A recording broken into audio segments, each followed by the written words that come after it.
নবান্নে আদিত্য বিড়লা গ্রুপের চেয়ারম্যান কুমার মঙ্গলম বিড়লা মুখ্যমন্ত্রী মমতা বন্দ্যোপাধ্যায়ের সঙ্গে সাক্ষাৎ করেন। তিনি তাদের এই সাক্ষাৎকে সৌজন্যমূলক বলেই দাবি করেন মুখ্যমন্ত্রী। পাশাপাশি তিনি জানান, সৌজন্য সাক্ষাতের মধ্যেও বাংলায় বাণিজ্যের সম্ভাবনা নিয়ে তাদের আলোচনা হয়েছে।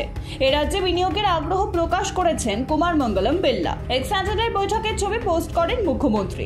সেখানে তিনি লেখেন, এ রাজ্যে সিমেন্ট ও রং উৎপাদনের মতো বিভিন্ন সেক্টরে আদিত্য বিড়লা গ্রুপের 5,000 কোটি টাকার প্রকল্প রয়েছে।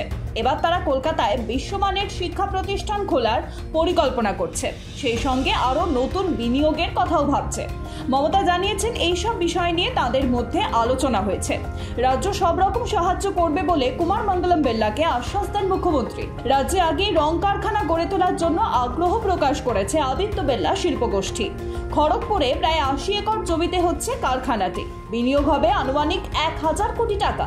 আর এই কারখানায় উৎপাদন শুরু হলে কর্মসংস্থানের পরিণামও বাড়বে।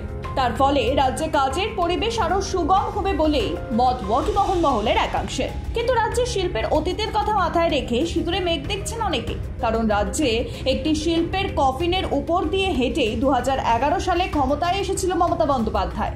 টাটার ন্যানো কারখানা রাজ্যে হতে দেননি তিনি। আর তারপর থেকে এখনো পর্যন্ত রাজ্যে কোনো নতুন শিল্পই হয়নি। শিল্পের অবস্থা বেহাল। যা আছে তার মধ্যে বেশিরভাগ বন্ধ হয়ে যাচ্ছে। প্রতি বছর লোক দেখানো বিশ্ববঙ্গ বাণিজ্য সম্মেলন করা হয়, আসেন দেশের তাবর শিল্পপতিরা, কিন্তু বিনিয়োগ হয় না। ফলে বিড়লার সঙ্গে মমতার এই বৈঠক কতটা ফলপ্রসূ হবে তার সময় বলবে বলে মত রাজনৈতিক মহলের একাংশের। Bureau report, Ritam Bangla.